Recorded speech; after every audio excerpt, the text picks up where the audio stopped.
어른들은 공경을 받아야 마땅합니다. 아무리 돈이 있는 사람 앞에 서라도요. 68세 대리운전 기사가 벤츠 앞에서 무릎 꿇고 있었습니다. 치매도 올 나이에 대리운전을 해요? 그때 평범한 사위가 나타났습니다. 잠깐, 제가 바로 한도진입니다. 15년간 숨겨온 정체가 드러나는 순간, 대리운전 기사 장인어른 갑질 당하는 순간, 전직 건달 사위가 나타났다. 과연 어떤 일이 벌어질까요? 시작 전 구독과 좋아요로 응원 바랍니다. 그럼 좋은 사위 맞이하세요. 감사합니다. 지금 시작합니다. 인천 남동구의 작은 아파트 단지, 을씨년스러운 가을바람이 불어오는 저녁 7시. 한도진은 12시간의 물류 노동을 마치고 무거운 발걸음으로 집에 돌아왔습니다. 43세 나이에도 불구하고 그의 몸은 여전히 단단했어요. 하지만 그 단단함은 단순한 육체 노동에서 나온 게 아니었죠. 현관문을 여는 순간 7살 딸 서연이가 총알처럼 달려왔습니다. 아빠, 서연이가 아버지의 다리를 안으며 온몸으로 부딪혔지만 도진은 미동도 하지 않았어요. 마치 바위에 부딪힌 것처럼 그는 완벽한 균형을 유지했습니다. 물론 서연이는 몰랐죠. 아버지의 그 안정감이 얼마나 특별한 건지를요. 우리 공주님, 오늘 뭐 했어? 도진이 딸을 번쩍 들어올리자 그의 팔뚝 근육이 순간 드러났습니다. 물류회사 직원치고는 너무나 선명한 근육의 라인이었어요. 거실에서는 아내 미영이 저녁 준비를 하고 있었습니다. 35의 미영은 대학병원 간호사로 3교대 근무에도 불구하고 항상 가족을 먼저 챙기는 현모양처였어요. 여보, 고생 많았어. 오늘은 좀 일찍 온 것 같네. 응, 운이 좋았거든. 도진이 말하며 주머니에서 핸드폰을 꺼내는 순간 예상치 못한 전화가 걸려왔습니다. 화면에는 박 사장이라는 이름이 떠올랐죠. 도진의 얼굴이 순간 굳어졌어요. 잠깐만. 도진은 베란다로 나가서 조심스럽게 전화를 받았습니다. 네, 사장님. 전화 너머로 굵직한 남자 목소리가 들려왔어요. 도진아, 오랜만이다. 잘 지내지? 네, 잘 지내고 있습니다. 그래, 다행이야. 그런데 말이다. 부산 쪽에서 좀 복잡한 일이 생겼거든. 내가 나서주면 깔끔하게 정리될 것 같은데. 도진의 눈빛이 날카로워졌습니다. 죄송하지만 그쪽 일은 손 뗀 지 오래됐다고 말씀드렸잖아요. 알아. 그런데 이번엔 조건이 다르거든. 1억이야. 하루 일하고 1억. 1억이라는 금액에도 도진의 표정은 전혀 흔들리지 않았어요. 죄송합니다. 이제 가족이 있어서요. 가족 때문에 더 해야 하는 거 아니야? 1억이면 당분간 편하게 살 수 있을 텐데. 아닙니다. 제가 선택한 길이니까요.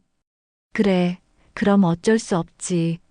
하지만 도진아, 언제든 생각 바뀌면 연락해. 너 같은 사람은 흔하지 않거든. 통화를 끊고 들어온 도진은 다시 평소의 온화한 미소를 지었습니다. 하지만 미영은 남편의 목소리가 평소와 달랐다는 것을 느꼈어요. 뭔가 무겁고 진중한 전혀 다른 사람의 목소리 같았거든요. 여보, 무슨 일이야? 아, 예전 직장 동료였어. 별거 아니야. 도진은 자연스럽게 화제를 돌렸습니다. 장인어른은 어떠셔? 오늘도 늦으실 것 같지? 응, 강화도까지 가신다고 하셨어. 장인 박철수 이야기가 나오자 도진의 표정이 완전히 부드러워졌어요. 68살의 장인이 밤마다 대리운전을 하는 것을 생각하면 마음이 아팠거든요. 도진은 8년 전 미영과의 첫 만남을 떠올렸습니다. 친구 결혼식에서 간호사복을 입은 그녀를 본 순간 그는 자신의 인생이 바뀌어야 한다는 것을 직감했어요. 미영 씨, 저와 커피 한 잔 하실 수 있을까요? 죄송해요. 너무 바빠서요. 그럼 언제가 좋으세요? 제가 맞춰드릴게요. 그때 도진의 구애에는 절실함이 있었어요. 평범한 사람이 되고 싶다는 그녀 같은 순수한 사람과 새로운 인생을 살고 싶다는 간절한 마음이 담겨 있었거든요. 6개월간의 연애 끝에 프러포즈하기 전 도진은 자신의 모든 과거를 정리했습니다. 그리고 미영에게 무릎을 꿇었어요. 미영아, 나와 결혼해줘. 평생 너만 사랑하고 너만 지킬게. 도진 씨, 저희 아버지가 까다로우세요. 아버님도 제 친아버지처럼 모실게. 약속해. 결혼식 날 장인 박철수는 도진의 손을 꽉 잡으며 말했어요. 도진아, 우리 딸 부탁한다. 아버님, 저도 아버님을 친아버지처럼 모시겠습니다. 그 약속을 지키기 위해 도진은 정말 최선을 다했어요.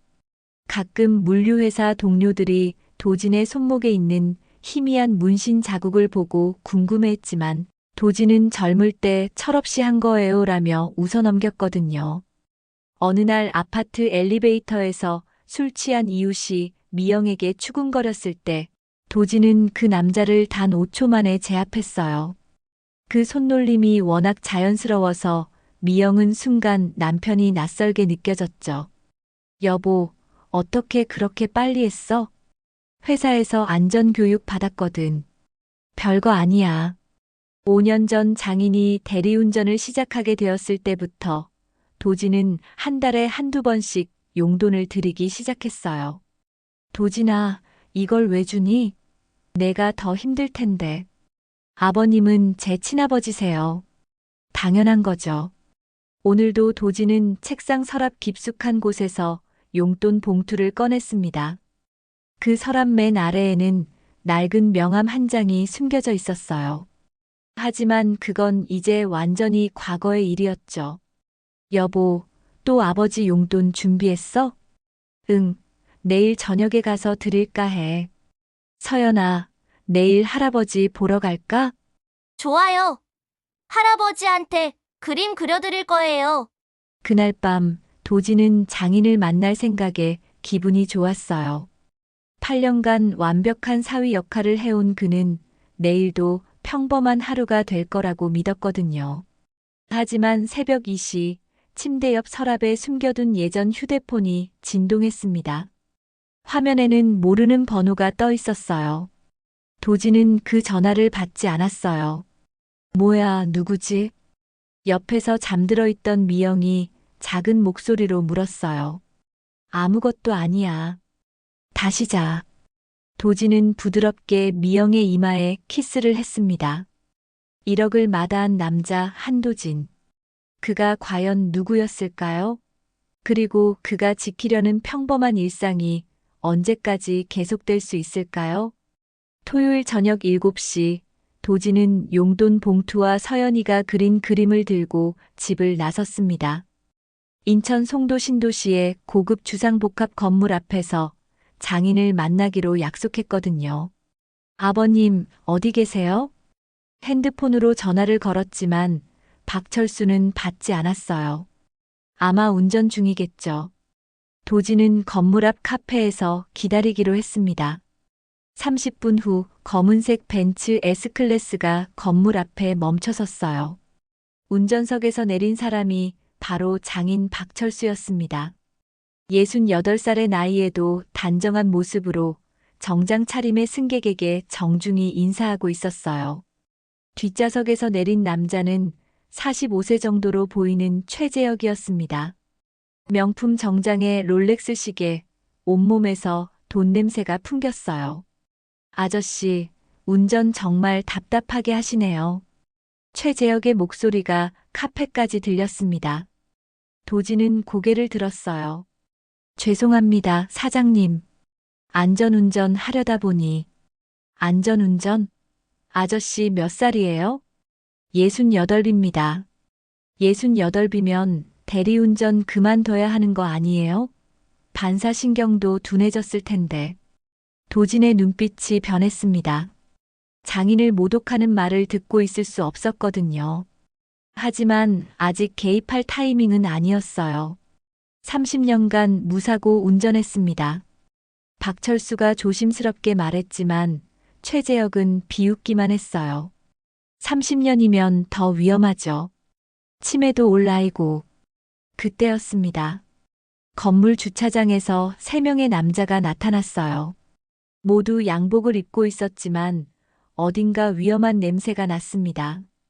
그들의 걸음걸이, 눈빛, 모든 것이 범상치 않았어요. 재혁 형님. 3명 중 가장 키가 큰 남자가 최재혁에게 달려와 90도로 인사했습니다. 너희들 왔구나. 최재혁의 표정이 180도 바뀌었어요. 방금 전까지 대리운전 기사를 무시하던 그가 갑자기 어깨에 힘을 주기 시작했거든요. 형님, 오늘 약속 장소 바뀐다고 들었는데요. 아, 그래. 클럽 대신 사무실에서 하자. 요즘 시국이 어수선해서. 도지는 그들의 대화를 들으며 직감했어요. 저들도 그쪽 일을 하는 사람들이구나. 최재혁이 부하들 앞에서 더욱 위세를 부리기 시작했습니다. 야, 아저씨. 박철수를 향해 소리쳤어요. 대리비 얼마예요? 7만 원입니다. 7만 원? 비싸네요. 5만 원 줄게요. 사장님, 송도에서 강화도까지 왕복이라서. 왕복? 내가 왕복 시켰나요? 편도만 시킨 건데. 최재혁이 부하들을 의식하며 목소리를 높였어요. 옆에서 지켜보는 사람들 앞에서 자신의 권위를 과시하고 싶었거든요. 사장님, 그래도 뭐요? 나이 드신 분이 돈에 그렇게 연연하면 보기 안 좋아요. 3명의 부하들이 키득거리며 웃었습니다. 최재혁은 더욱 신이 났어요. 아저씨, 솔직히 말하면 운전도 엉망이었고요. 이런 고급차 운전할 자격이 있나 싶어요. 최재혁이 벤츠를 쓰다듬으며 말했어요. 이 차 얼마인지 알아요? 2억 5천만 원이에요. 아저씨 평생 벌어도 못 사는 차라고요. 박철수의 어깨가 움츠러들었습니다. 최재혁은 그 모습을 보며 더욱 기세등등했어요. 형님 멋있어요. 역시 형님이에요. 부하 중 한 명이 아부했습니다. 당연하지. 나 왕년에 부산에서 좀 놀았거든. 지금은 건설회사 하지만 예전엔. 최재혁이 자신의 과거를 자랑하기 시작했어요. 부산 서면 일대가 내 구역이었어. 그때 내 밑에 애들만 50명이었다고. 우와, 대단하세요. 지금도 그 인맥으로 사업하는 거야. 한번 형님은 영원한 형님이거든. 카페에서 이 모든 상황을 지켜보던 도진의 주먹이 서서히 쥐어졌습니다. 최재혁이 계속해서 장인을 모욕했어요. 아저씨, 돈 급하면 다른 일 알아보세요. 대리운전 말고 경비라든지 아니면 주차장 관리인이라든지. 부하들이 거들었습니다. 맞아요. 나이 드신 분들이 할 수 있는 일이 따로 있잖아요. 박철수가 고개를 숙였습니다. 평생 성실하게 살아온 68살 노인이 한순간에 무너져 내리고 있었어요. 그 순간 도진이 카페에서 일어났습니다. 잠깐. 낮고 차가운 목소리가 들렸어요. 모든 사람들의 시선이 도진에게 향했습니다. 최재혁과 그의 부하들은 갑자기 나타난 남자를 바라봤어요. 후드티에 청바지를 입은 평범한 차림이었지만 그의 눈빛은 전혀 평범하지 않았거든요. 누구세요? 최재혁이 물었습니다. 도진은 대답 대신 천천히 걸어왔어요. 그의 걸음걸이를 본 3명의 부하들이 순간 긴장했습니다. 뭔가 심상치 않은 기운을 느꼈거든요. 장인어른 무슨 일이십니까? 도진이 박철수에게 다가가 말했어요. 괜찮으세요? 도진아, 너 왜 여기? 용돈 드리러 왔어요. 도진이 봉투를 건네며 말했습니다. 그리고 최재혁을 향해 천천히 고개를 돌렸어요. 그 순간 공기가 차갑게 식었습니다. 8년간 숨겨왔던 한도진의 진짜 모습이 깨어나기 시작했거든요. 부산 서면을 주름잡았다던 최재혁은 아직 몰랐어요. 자신이 건드린 사람이 자신보다 몇 단계 위의 인물이라는 것을. 장인어른. 도진이 박철수에게 다가가 용돈 봉투를 건넸습니다. 최재혁은 갑자기 나타난 이 남자를 위아래로 훑어봤어요. 후드티에 청바지, 어디서나 볼 수 있는 평범한 중년 남성이었거든요. 누구세요, 아저씨? 최재혁이 거드름을 피우며 물었습니다. 부하 3명이 옆에 있으니 더욱 기세등등했어요. 아, 사위구나. 도진이 대답하지 않자 최재혁이 혼자 결론지었습니다. 그럼 당신이 아버지 이런 일 시키는 거네요? 참 효자시네요. 부하들이 킥킥거리며 웃었어요. 최재혁은 더욱 신이 났습니다. 도진아, 그냥 가자. 별일 아니야. 박철수가 도진의 팔을 잡았지만 도진은 움직이지 않았어요. 사장님, 도진이 차분한 목소리로 말했습니다. 방금 뭐라고 했습니까? 뭘 말이에요? 우리 아버님한테 치매 온다고 하셨죠? 도진의 목소리 톤이 변하기 시작했어요. 사실이잖아요. 그 나이면. 갑자기 퍽 하는 소리가 들려왔습니다.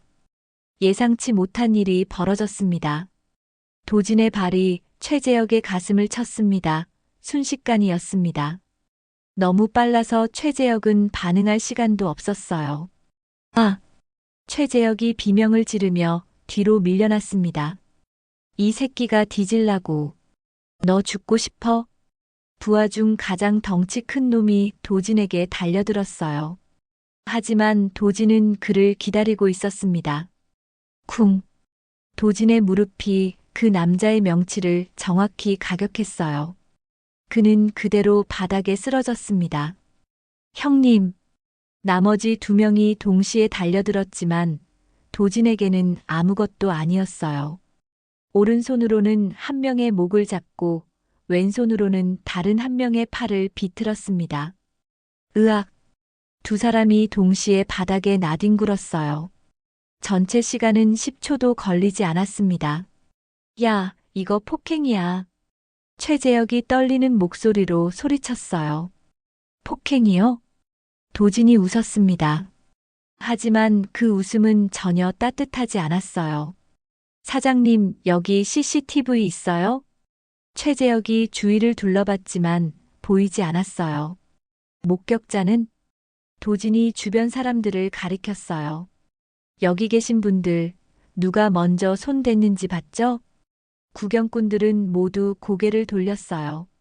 누구도 끼어들고 싶지 않았거든요. 그리고 사장님, 도진이 최재혁에게 바짝 다가갔어요. 방금 당신 부하들이 저를 먼저 공격했어요. 정당방위죠. 이 새끼가. 최재혁이 도진을 향해 주먹을 휘둘렀지만 도진은 쉽게 피했어요. 그리고 무릎으로 최재혁의 아랫배를 강하게 찼습니다. 으악! 최재혁이 바닥에 웅크리며 신음했어요. 사장님, 15년 전 부산에서 뭘 하셨다고 했죠?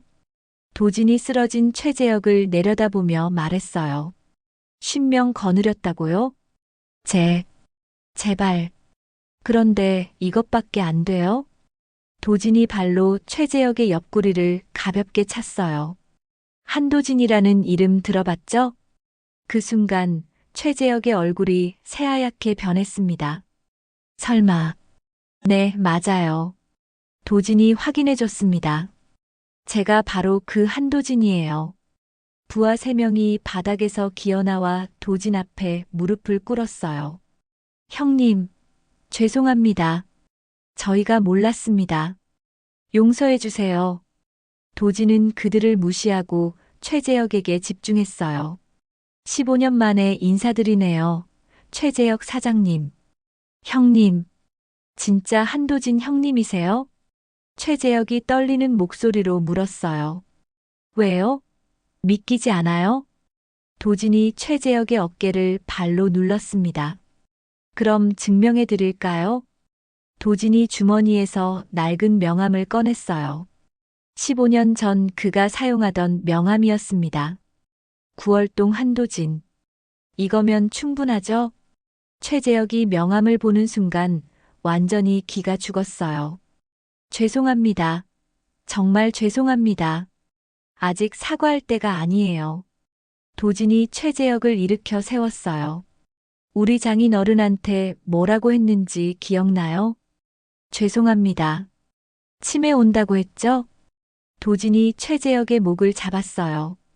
평생 벌어도 이 차 못 산다고 했죠? 형님, 제가 잘못했습니다. 나이 들어서 대리운전 그만두라고 했죠? 도진의 소나기가 점점 세져갔어요. 제발, 살려주세요. 살려달라고요?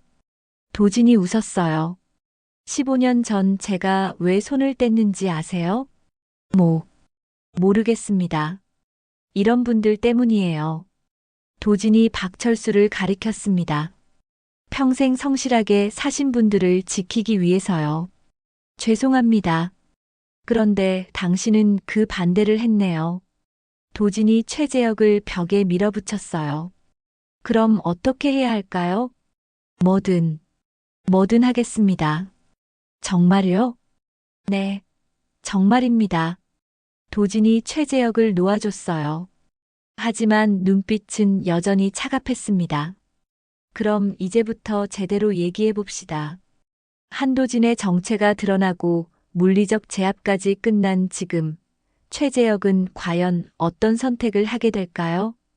도진의 차가운 목소리에 최재혁은 완전히 기가 죽어 있었어요. 바닥에 나뒹굴던 부하 3명도 무릎을 꿇고 있었고요. 사장님, 우리 아버님께 뭐부터 해야 할까요? 죄송합니다. 최재혁이 떨리는 목소리로 말했지만 도진은 고개를 저었어요.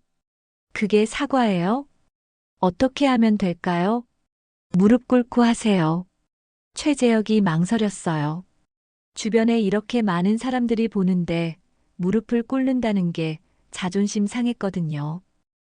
싫으시면 말고요. 도진이 돌아서려는 척했어요. 아니에요. 하겠습니다. 최재혁이 급하게 박철수 앞에 무릎을 꿇었어요. 명품 정장이 바닥에 닿는 것도 신경 쓰지 못하고 말이에요. 아버님, 정말 죄송합니다. 제가 정신없이 말씀드렸습니다. 박철수는 당황했어요. 갑자기 상황이 180도 바뀌었거든요. 괜찮습니다. 일어나세요. 아닙니다. 아직 끝나지 않았어요. 도진이 끼어들었어요. 사장님, 우리 아버님한테 뭐라고 하셨죠? 하나씩 사과하세요. 치매 온다고 해서 죄송합니다. 평생 벌어도 이 차 못 산다고 해서 죄송합니다. 나이 들어서 대리운전 그만두라고 해서 죄송합니다. 최재혁이 하나하나 사과할 때마다 주변 사람들이 수군거렸어요. 저 사람 뭐야? 갑자기 무릎 꿇고 아까까지 건방지더니 저 후드티 입은 사람이 누구길래? 도진은 사람들의 시선 따위는 신경 쓰지 않았어요. 15년 전에는 이런 게 일상이었거든요. 이제 대리비 정산하죠. 도진이 말했어요. 7만 원이라고 하셨죠? 네. 박철수가 조심스럽게 대답했어요. 사장님, 7만 원의 정신적 피해 보상까지 해서 20만 원 드리세요. 20만 원이요? 적다고 생각하세요? 도진의 눈빛이 차가워졌어요. 아니에요. 드리겠습니다. 최재혁이 급하게 지갑을 꺼내 20만 원을 박철수에게 건넸어요. 아버님, 받으세요. 도진아, 이건 너무... 아니에요. 마땅히 받으셔야 해요. 이런 쓰레기 같은 인간들에겐 이렇게 해야 정신 차립니다. 도진이 단호하게 말했어요. 그리고 사장님. 도진이 최재혁을 내려다봤어요. 앞으로 우리 장인어른처럼 나이 든 분 만나면 어떻게 할 거예요? 정중하게 모시겠습니다. 목소리가 작네요. 정중하게 모시겠습니다. 최재혁이 큰 소리로 외쳤어요. 그리고 다른 대리운전 기사분들한테도 함부로 하면 안 되겠죠? 네, 절대 안 하겠습니다. 약속이죠? 네, 약속입니다. 주변 사람들이 박수를 치기 시작했어요. 평소 갑질을 당해본 사람들이 대리만족을 느끼고 있었거든요. 좋네요. 도진이 만족스럽게 고개를 끄덕였어요. 그럼 이제 가세요. 네, 감사합니다. 최재혁이 일어나려고 했는데 도진이 그의 어깨를 눌렀어요. 아, 그런데 사장님. 네. 혹시 나중에 뒤에서 우리 아버님한테 복수 같은 거 생각하고 있는 건 아니죠? 최재혁의 얼굴이 순간 굳었어요. 사실 마음 한구석에는 그런 생각이 있었거든요. 아, 아니에요. 정말이요? 도진이 최재혁의 목을 다시 잡았어요. 사장님, 제가 15년 동안 뭘 했는지 아시죠? 네. 인천이 제 동네라는 것도 아시고요? 네. 그런데 만약에, 정말 만약에 우리 아버님한테 이상한 일이 생기면 도진이 최재혁의 귀에 속삭였어요. 사장님 회사부터 시작해서 모든 걸 뒤집어 놓을 거예요. 알겠죠? 네. 네. 절대 그런 일 없을 거예요. 그럼 됐네요. 도진이 최재혁을 놓아줬어요. 자, 이제 정말 가세요. 그리고 부하들도 데리고 가고요. 최재혁과 부하 3명이 도망치듯 사라졌어요. 명품 벤츠도 그냥 두고 말이에요. 주변 사람들이 박수를 치며 흩어졌고 도진과 박철수만 남았어요. 도진아. 박철수가 조심스럽게 말을 꺼냈어요. 너 정말 그런 일 했었니? 도진은 잠깐 침묵했어요. 그리고 씁쓸하게 웃었습니다. 예전 일이에요, 아버님. 지금은 완전히 다른 사람이고요. 그래도 위험한 일이었을 텐데. 아버님 때문에 그만뒀어요. 나 때문에? 네. 미영이랑 결혼하면서 아버님 같은 분을 지키고 싶었거든요. 박철수의 눈에 눈물이 맺혔어요. 고마워, 도진아. 아니에요. 제가 더 고마워요. 도진이 박철수의 어깨를 안았어요. 아버님이 계시니까 제가 완전히 새 사람이 될 수 있었거든요. 그런데 도진아, 저 사람이 정말 가만히 있을까? 박철수가 걱정스럽게 물었어요. 글쎄요. 뭔가 시도할 수도 있겠죠. 도진이 차분히 대답했어요. 하지만 걱정 마세요. 제가 다 준비해 놨거든요. 준비? 네. 오늘 일어난 모든 일이 증거로 남아 있어요. 도진이 핸드폰을 보여줬어요. 녹음이 되어 있었거든요. 그리고 여기 CCTV도 있고요. 도진이 멀리 있는 카메라를 가리켰어요. 박철수는 못 봤지만 도진은 처음부터 알고 있었거든요. 만약 저 사람이 뭔가 시도하면 그때는 법적으로 처리할 거예요. 법적으로? 네. 폭행, 모욕, 협박. 죄목이 많거든요. 도진의 눈빛이 다시 날카로워졌어요. 15년 전과는 다르게 이번에는 완전히 합법적으로 처리할 거예요. 박철수는 사위의 말을 들으며 안심했어요. 그리고 동시에 고마웠습니다. 자신을 위해 이렇게까지 해주는 사위가 있다는 게 말이에요. 아버님, 집에 가실까요? 미영이랑 서연이가 기다릴 거예요. 그래, 집에 가자. 두 사람이 나란히 걸어가는 모습을 보며 지나가던 사람들이 부러워했어요. 저런 사위 어디서 구하지? 부럽다, 정말. 하지만 도진은 알고 있었어요. 최재혁이 이대로 끝낼 사람이 아니라는 걸. 분명히 뒤에서 뭔가 시도할 거라고 말이에요. 그렇다면 이번에는 완전히 완벽하게 합법적으로 처리해 주겠어요. 최재혁이 다시는 누구도 괴롭히지 못하도록 말이에요. 그로부터 일주일이 지났습니다. 도진은 평소와 다름없이 물류회사에서 일하고 있었어요. 하지만 그의 핸드폰에는 계속해서 전화가 걸려오고 있었거든요. 형님, 최재혁이란 놈이 움직이고 있습니다. 전화 너머로 굵직한 목소리가 들렸어요. 김태식, 15년 전 도진의 오른팔이었던 사람이었습니다. 어떻게? 대리운전 앱 회사에 압력 넣고 있어요. 박철수 씨를 블랙리스트에 올리려고 하더라고요. 도진의 눈빛이 차가워졌어요. 그것만이 아니에요. 다른 대리운전 기사들한테도 협박하고 있습니다. 박철수 씨랑 같이 일하면 안 된다고. 증거는 다 있어요. 녹음 파일, CCTV, 통화 기록까지. 좋아. 계속 지켜봐. 도진이 전화를 끊는 순간 장인에게서 전화가 왔어요. 도진아. 박철수의 목소리가 힘이 없었어요. 무슨 일이세요, 장인어른? 오늘 호출이 하나도 안 와. 평소 같으면 벌써 5건은 들어왔을 텐데. 혹시 앱에 문제가 있나요? 그런 것 같지도 않고. 다른 기사님들 얘기 들어보니까 나만 호출이 안 온대. 도진은 이미 상황을 파악하고 있었어요. 최재혁이 뒤에서 공작을 벌이고 있다는 걸 말이에요. 장인어른 오늘은 집에서 쉬세요. 제가 알아볼게요. 도진아, 혹시 지난번 일 때문인가? 아니에요. 걱정 마세요. 전화를 끊은 도진은 즉시 김태식에게 연락했어요. 태식아, 지금 당장 만나자. 1시간 후 인천 구월동의 한 카페에서 두 사람이 마주 앉았습니다. 김태식은 여전히 건장한 체격이었지만 15년 전보다는 많이 온순해져 있었어요. 형님, 오랜만입니다. 그래, 잘 지냈어? 덕분에 잘 지내고 있습니다. 지금은 용역회사 운영하고 있어요. 좋네.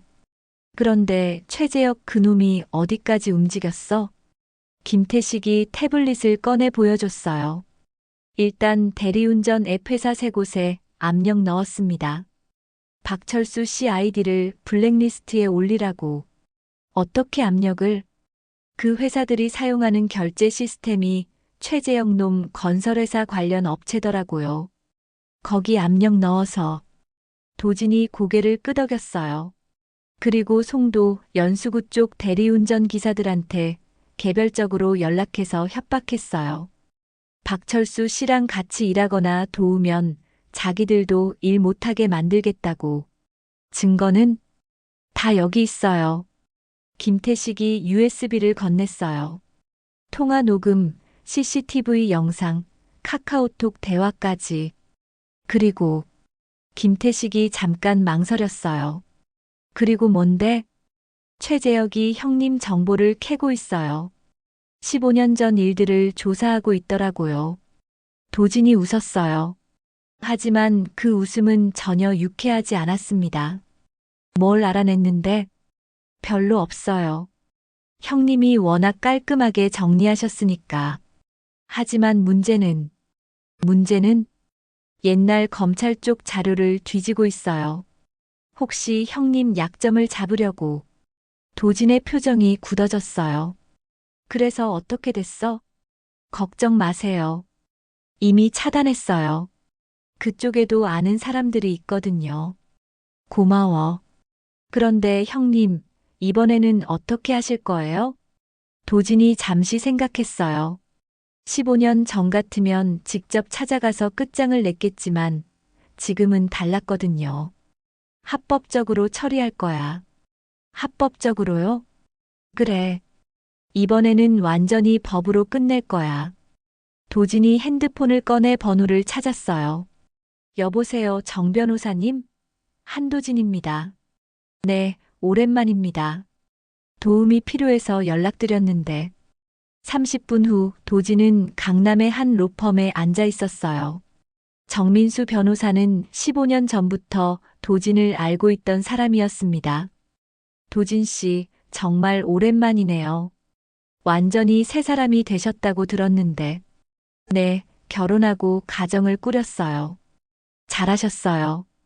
그런데 무슨 일이세요? 도진이 지난 일주일간 일어난 모든 일을 설명했어요.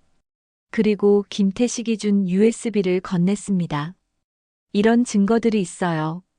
정 변호사가 자료들을 꼼꼼히 검토했어요. 이거 완전히 업무방해죄, 협박죄에 해당하네요. 그리고 여기 녹음 내용을 보니까 모욕죄도 추가될 것 같고. 어떻게 진행하면 될까요? 일단 고발부터 하죠. 증거가 명확하니까 수사도 빨리 끝날 거예요. 처벌 수위는 여러 죄목이 겹치니까 실형도 가능해 보이네요. 도진이 만족스럽게 고개를 끄덕였어요. 그런데 도진 씨, 혹시 상대방이 보복할 가능성은? 그럴 수도 있겠죠. 그럼 보안도 신경 써야겠네요. 가족분들 안전 말이에요. 이미 준비해뒀어요. 도진이 핸드폰을 보여줬어요. 김태식과의 대화 내용이었습니다. 24시간 경호 체제로 들어갔어요. 가족들과 장인어른까지 철저하시네요. 15년 전과는 다르게 이번에는 모든 걸 완벽하게 준비했어요. 그날 저녁 도진은 집에 돌아와 미영에게 모든 상황을 설명했어요. 여보, 위험하지 않을까? 괜찮아. 이번에는 법으로 하는 거니까.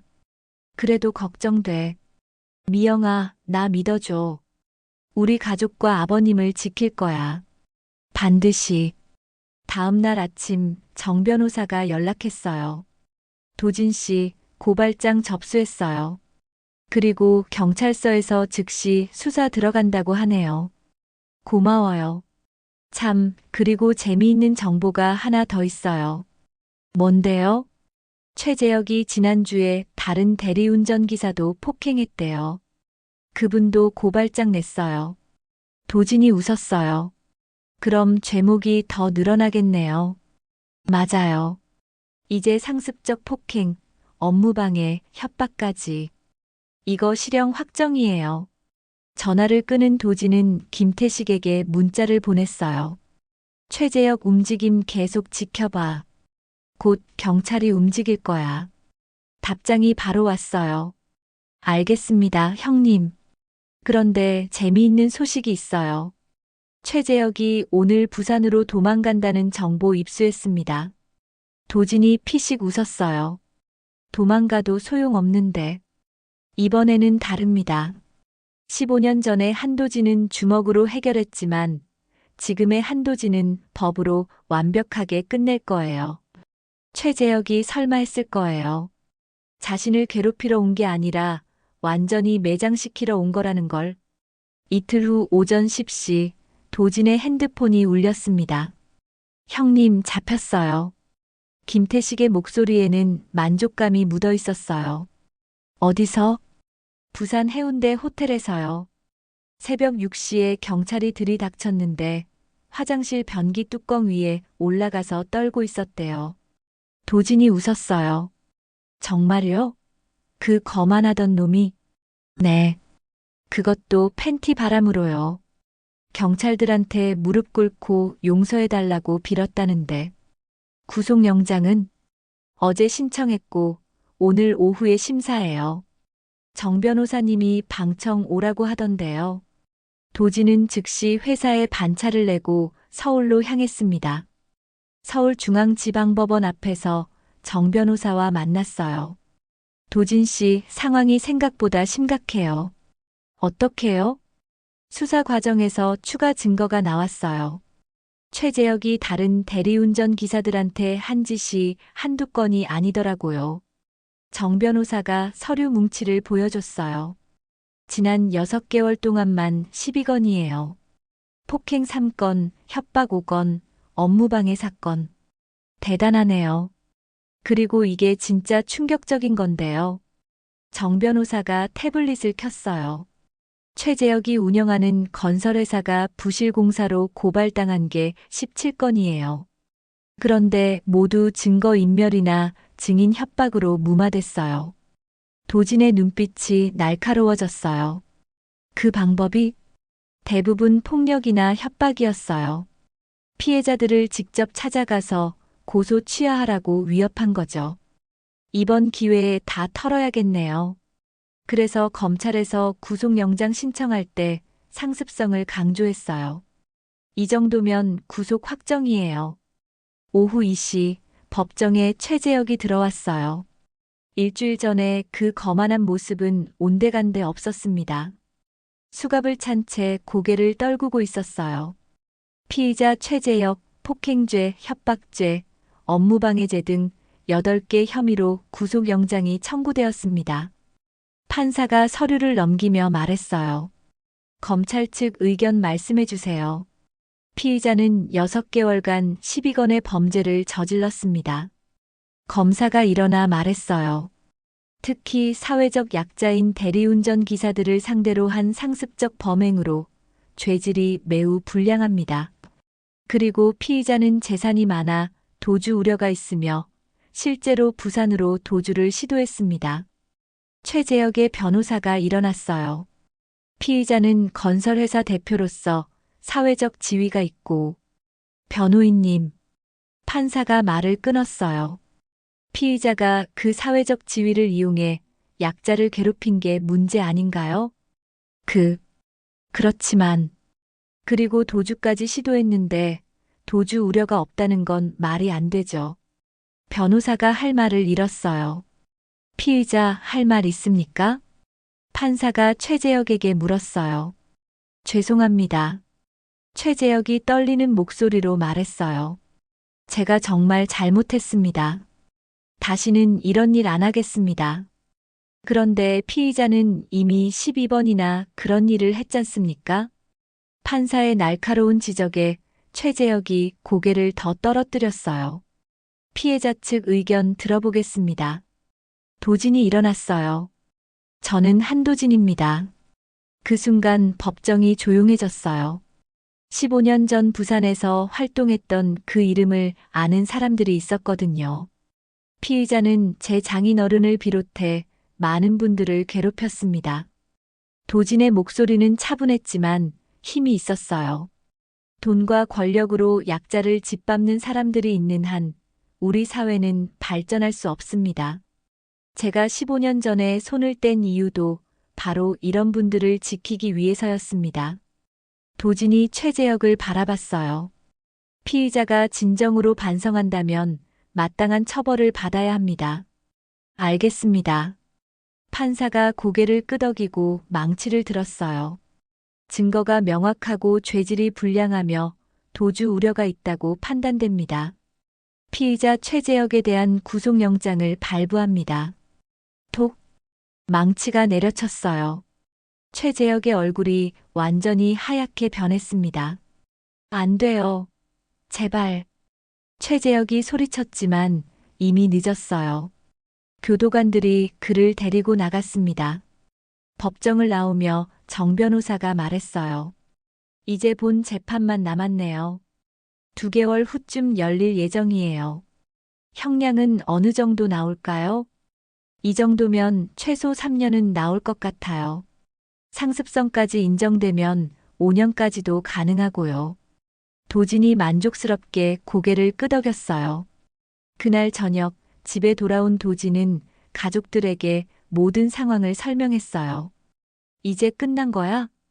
미영이 물었어요. 거의 다 끝났어. 본 재판만 남았는데 결과는 뻔해. 아버지는 어떻게 하실까? 내일 아버님께 가서 말씀드릴 거야.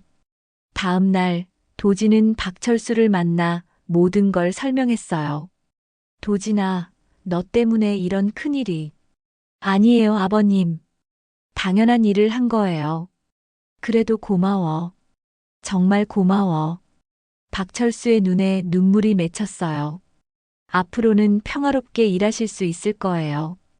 응, 고마워. 우리 사위 정말 대단해. 그리고 일주일 후 놀라운 소식이 들려왔어요. 최재혁의 건설회사가 부실공사 의혹으로 전면 수사를 받게 된 거예요. 형님, 이거 완전히 끝장났어요. 김태식이 전화로 알려줬어요. 회사 계좌까지 동결되고 직원들 월급도 못 줄 상황이에요. 자업자득이지. 그런데 더 재미있는 게 있어요. 뭔데? 최재혁이 구치소에서 다른 수감자들한테 얻어맞았대요. 자기가 갑질했던 사람 중에 그 아들이 있었나 봐요. 도진이 씁쓸하게 웃었어요. 정말 완벽한 자업자득이네. 이제 모든 게 끝났습니다. 최재혁은 구속되었고 그의 회사는 무너졌어요. 그리고 박철수는 다시 평화롭게 일할 수 있게 되었죠. 정의는 늦더라도 반드시 실현된다는 것을 보여준 완벽한 사냥이었습니다. 2개월 후 서울중앙지방법원. 최재혁의 본 재판이 열리는 날이었습니다. 도진은 박철수, 미영, 그리고 정 변호사와 함께 법정에 들어섰어요. 방청석에는 최재혁에게 피해를 당했던 다른 대리운전 기사들도 앉아 있었습니다. 피고인 최재혁을 입정시키세요. 판사의 명령에 따라 최재혁이 들어왔어요. 2개월 전과는 완전히 다른 모습이었습니다. 살이 빠져볼이 푹 꺼졌고 머리는 반백이 되어 있었어요. 피고인 최재혁, 폭행죄 12건, 협박죄 8건, 업무방해죄 15건, 건조물 부실공사 7건으로 기소되었습니다. 판사가 죄명을 읽어내려가자 방청석에서 탄식이 새어나왔어요. 검찰 측 최종 의견 말씀해 주세요. 피고인은 자신의 경제적 지위를 이용해 사회적 약자들을 상습적으로 괴롭혔습니다. 검사가 일어나 발언했어요. 특히 생계를 위해 대리운전을 하시는 어르신들을 상대로 한 범행은 용서할 수 없습니다. 더불어 자신이 운영하는 건설회사에서 부실공사를 일삼아 시민들의 안전을 위협했습니다. 검사가 자료를 펼쳤어요. 피고인이 지은 아파트 중 3곳에서 균열이 발견되어 주민 200여 명이 대피하는 사태가 벌어졌습니다. 방청석에서 웅성거림이 일었어요. 따라서 검찰은 피고인에게 징역 7년을 구형합니다. 최재혁의 얼굴이 더욱 창백해졌어요. 변호인 측 최종 변론해 주세요. 최재혁의 변호사가 일어났지만 할 말이 없어 보였어요. 피고인이 깊이 반성하고 있습니다. 선처를 부탁드립니다. 피고인 최종 의견 말씀해 주세요. 최재혁이 떨리는 다리로 일어났어요. 죄송합니다. 목소리가 거의 들리지 않았어요. 정말 잘못했습니다. 피해자분들께 진심으로 사과드립니다. 그런데 그때 방청석에서 누군가 일어났어요. 사과라고요? 60대 남성이었습니다. 최재혁에게 폭행당했던 다른 대리운전 기사였어요. 당신이 저를 때릴 때 사과 한 번 들었나요? 제발 조용히 해달라고 빌 때도 무시했잖아요. 방청석이 술렁였어요. 조용히 하세요. 판사가 제지했지만 다른 피해자들도 일어났어요. 저희 아파트 균열 때문에 애들이 얼마나 무서워했는지 아세요? 7살짜리가 밤에 건물이 무너질까봐 잠도 못 잤어요. 보상은커녕 협박이나 하고. 최재혁이 고개를 더욱 푹 숙였어요. 조용히 하십시오. 계속 방해하시면 퇴정 명령 내리겠습니다. 판사의 엄한 목소리에 방청석이 조용해졌어요. 피해자 박철수 씨 의견 들어보겠습니다.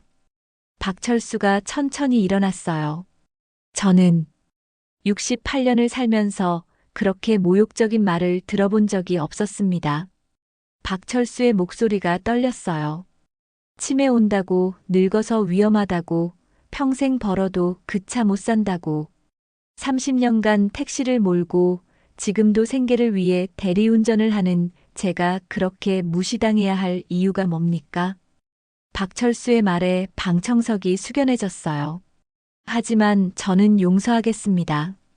다만 다른 분들은 이런 일을 당하지 않도록 엄중히 처벌해 주세요. 박철수가 앉자 도진이 일어났어요. 저는 한도진입니다. 15년 전까지 부산에서 이쪽 일을 했습니다. 도진의 목소리가 법정에 울렸어요. 그때는 주먹으로 해결했습니다. 하지만 지금은 다릅니다. 법이 있고 정의가 있다는 것을 믿고 여기까지 왔습니다. 우리 장인어른 같은 분들이 존중받는 사회를 만들기 위해 제가 과거를 버렸습니다. 피고인이 진정으로 반성한다면 그에 맞는 처벌을 받아야 합니다. 도진이 앉자 판사가 고개를 끄덕였어요. 잠시 휴정 후 선고하겠습니다. 30분 후 판사가 다시 나타났어요. 선고합니다. 법정이 조용해졌어요. 피고인 최재혁 징역 5년에 처합니다. 또한 피해자들에게 총 3억 원의 손해배상을 명합니다. 망치가 내려쳤어요. 톡. 최재혁이 그 자리에 주저앉았어요. 안 돼요. 안 돼. 하지만 이미 늦었어요. 교도관들이 그를 데리고 나갔습니다. 법정을 나오며 박철수가 도진의 손을 잡았어요. 도진아, 고마워. 정말 고마워. 아니에요, 아버님. 당연한 일을 한 거예요. 너 같은 사위가 어디 있겠니? 정말 우리 가족 복이야. 미영도 남편의 팔을 끼며 말했어요. 여보, 정말 자랑스러워.